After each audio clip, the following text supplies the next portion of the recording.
तो नमस्कार दोस्तों, स्वागत है आपका विशेष टेक एजुकेशन पर। और आज की इस वीडियो में अपन एक्सेल के एक हिडन फीचर के बारे में बात करने वाले हैं जिसका नाम है गो टू स्पेशल। अधिकतर एक्सेल यूज़र को इस हिडन फीचर के बारे में पता ही नहीं होता और ये फीचर आपके ऑफिस वर्क में आपको बहुत ही ज़्यादा मदद करता है। तो प्लीज़ आप इस वीडियो के एंड तक बने रहिएगा क्योंकि ये वीडियो आपको एक्सेल में प्रो बना देगी। तो देखिए, सबसे पहली बात तो ये कि गो टू स्पेशल फीचर आपको मिलता कहाँ से। तो आपको यहाँ पे होम टैब पे सबसे लास्ट में फाइंड एंड सिलेक्ट का आपको यहाँ पे एक ऑप्शन दिखता है।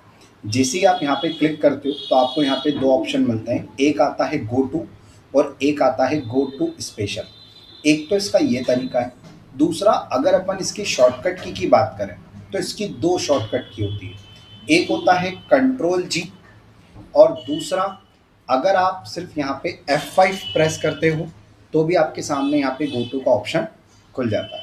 तो मैं आपको शॉर्टकट की से बताऊंगा क्योंकि यहाँ का यूज़ तो हर कोई करता है। तो अब अगर अपन बात करें कि इस फीचर से आप कर क्या सकते हैं, तो सबसे पहले अपन बात करते हैं सिर्फ गो टू के बारे में। जैसे कि अगर मैं यहाँ पे कंट्रोल जी से गो टू को ओपन करता हूँ और यहाँ पे मैं रेफरेंस में एक सेल नंबर टाइप करता हूँ, जस्ट लाइक मैंने लिखा B24 और यहाँ पे मैं इसको ओके करता हूँ तो आप देखोगे मेरा सेल इसने बी के कॉलम में और 24 की रो में यहाँ पे लेके आ गया। यानी कि आप अगर यहाँ पे कोई सा भी रेफरेंस देते हो, जैसे मैंने यहाँ पे कंट्रोल जी प्रेस किया, यहाँ पे आप कोई सा भी सेल का रेफरेंस देते हो और आप यहाँ से इसको ओके कर दोगे तो वो आपका सेल वहाँ पे चले जाएगा। तो ये तो होता है नॉर्मल गो टू। बट अगर अपन बात करें गो टू स्पेशल के बारे में तो आपको यहाँ पे एक स्पेशल का ऑप्शन आता है। जैसे ही आप यहाँ पे स्पेशल पे जाओगे तो आपके सामने गो टू स्पेशल ओपन होगा जिसमें आपको यहाँ पे बहुत सारे सिलेक्शन मिलेंगे। यानी कि जैसे कि यहाँ पे एक ऑप्शन है फॉर्मूला, अब मैंने इसको सिलेक्ट किया, अब यहाँ पे चार ऑप्शन आ रहे हैं, नंबर, टेक्स्ट, अपना लॉजिकल और एरर। और अगर मैंने यहाँ पे सिर्फ नंबर को सिलेक्ट करके रखा और यहाँ से मैंने ओके करा तो आप देखोगे इसने क्या किया, ये वाली कॉलम को सिलेक्ट कर दिया। यानी कि इस कॉलम में मेरा फॉर्मूला लगा हुआ है और कौन सा फॉर्मूला लगा हुआ है, नंबर का फॉर्मूला। जैसे कि आप देख सकते हैं यहाँ पे ऊपर फॉर्मूला बार में यहाँ पे फॉर्मूला लगा हुआ है, कौन सा फॉर्मूला लगा हुआ है, नंबर का।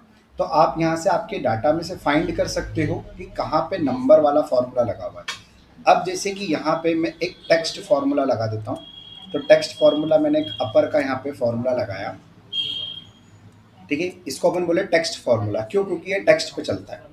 अब उसके बाद यहाँ पे आप देखोगे मैंने कंट्रोल जी प्रेस किया और मैं स्पेशल में गया और यहाँ पे मैंने फॉर्मूलेस को सिलेक्ट किया और मैं नंबर्स को हटा दिया और यहाँ पे मैंने सिर्फ टेक्स्ट को सिलेक्ट करके रखा। देन यहाँ से मैंने ओके कर दिया। तो अब आप देखोगे उसने इसको सिलेक्ट कर लिया। क्यों? क्योंकि यहाँ पे अपन ने टेक्स्ट वाला फॉर्मूला लगा के रखा हुआ था। अब सेम उसी प्रकार से आपको आपके डाटा में ये पता करना है कि कहाँ पे डाटा वैलिडेशन लगा हुआ है, ठीक है। तो उसके लिए सेम कंट्रोल जी प्रेस करेंगे, स्पेशल पे जाएंगे, उसके बाद आपको यहाँ पे एक ऑप्शन दिखेगा वैलिडेशन के नाम से, डाटा वैलिडेशन के नाम से आपको दिख रहा होगा यहाँ पे। अब मैं इसको सिलेक्ट करता हूँ और यहाँ से मैं ओके कर देता हूँ। तो आप देखोगे उसने मेरी ये वाली कॉलम को सिलेक्ट किया। क्यों सिलेक्ट किया? क्योंकि इस कॉलम में डाटा वैलिडेशन लगा हुआ है। कैसे लगा हुआ है? जैसे कि आप देखोगे यहाँ पे बटन दिख रहा है, तो ये बोलते हैं अपन ड्रॉप डाउन लिस्ट, जो कि डाटा वैलिडेशन की मदद से लगती है। तो आप देख सकते हो उसने ये वाली मेरी सेलेक्ट कर दी। अब जैसे कि फॉर एग्जांपल मैंने ये वाली कॉलम में एक कंडीशनल फॉर्मेटिंग लगा दी, कोई सी भी मैंने लगा दी, एक मैंने डाटा बार्स लगा दिया, ये रहा डाटा बार्स। अब उसके बाद सेम मुझे यही पता करना है कि मेरे डाटा में कंडीशनल फॉर्मेटिंग कहाँ पे यूज़ हुई है। जैसे ही मैं कंट्रोल जी करूँगा, स्पेशल पे जाऊँगा, तो यहाँ पे फिर मेरे पास एक ऑप्शन आ जाएगा कंडीशनल फॉर्मेटिंग। जैसे ही मैं इसको सिलेक्ट करूँगा, देन यहाँ से मैं ओके करूँगा, तो आप देखोगे उसने इसको सिलेक्ट कर दिया। अब उसके बाद एक गो टू स्पेशल का अपन एक काम और कर सकते हैं। जैसे कि फॉर एग्जांपल आपके पास एक बहुत बड़ा डाटा है। अब इस डाटा में अपन समझ लेते हैं कि यहाँ पे ब्लैंक है, यहाँ पे ब्लैंक है और यहाँ पे ब्लैंक है, तीन जगह ब्लैंक है। अब मुझे ये पता करना है कि मेरे डाटा में कितनी जगह ब्लैंक है। देखो ऐसे तो मुझे दिख रहा है कि यहाँ पे तीन जगह ब्लैंक है। क्यों ब्लैंक है? मतलब दिख रहा है मुझे क्योंकि ये बहुत छोटा डाटा है। बट अगर आपके पास 1000 रो का डाटा और उसमें से आपको ये देखना है कि आपके डाटा में कहाँ कहाँ ब्लैंक है, तो सेम आप कंट्रोल जी प्रेस करो, स्पेशल पे चले जाओ और यहाँ पे आपको एक ब्लैंक का ऑप्शन आएगा, यहाँ पे आप ब्लैंक पे क्लिक करो और यहाँ से आप ओके कर दो। तो जहाँ जहाँ ब्लैंक था देखो आप उसने उसको सेलेक्ट कर लिया। तो आप इस तरीके से गो टू स्पेशल फीचर का आप यूज़ कर सकते हैं।